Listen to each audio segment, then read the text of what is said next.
Hi, my name is Marta, and I'm going to share an aha moment from our JWAM book study. The book we're reading is Waking Up White by Debbie Irving. It's been a really enlightening book. I think all of us would agree we're having many aha moments. So this chapter that I wanted to talk a little bit about is entitled Invisibility. And the author talks about how she began to make an effort to slow down and look around and really notice how others might be experiencing the world. She had assumed her daily experience was basically universal, and that experience was that people were mostly friendly, she felt mostly safe, and that those with authority encouraged and supported her. So white privilege is a strange thing. Privilege is a strange thing in that you notice it least when you have it the most.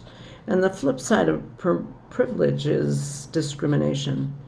So making visible the privilege of white skin is key to racism's undoing, she says. So I'd like this to be just a little journey in imagination. I'd like you to imagine if you were a person of color, how it might be to go shopping alone, to perhaps be followed in the store, to feel like you were suspect of some wrongdoing just because you were in the store. I'd like you to imagine how it might be to handle credit cards or cash and having some form of suspicion cast on your transaction. I'd like you to imagine how it would be to go out into your yard as a person of color in old raggy clothes and not be judged for it. Or perhaps you could imagine, this one really struck me, going into a store and buying something and the clerk saying, "Would you like a bag?" You know, I never stopped to think about it at all. No, I don't need a bag. No, save your bag. Well, people of color don't have that privilege.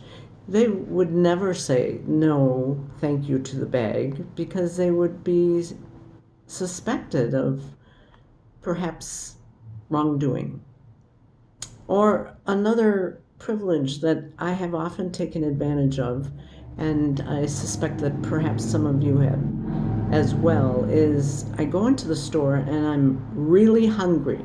And so I pick out some favorite snack and I open it up and I start eating it. And then I go to the clerk at the end of my shopping experience to check out and say, "Oh, here's my bar that I just ate." And you can ring that up.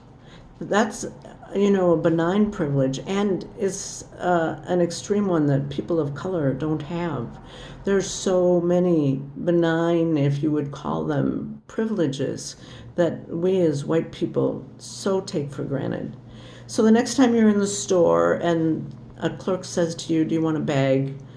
be thinking about how you can be in solidarity with people of color and imagine their experience of shopping and what they might experience.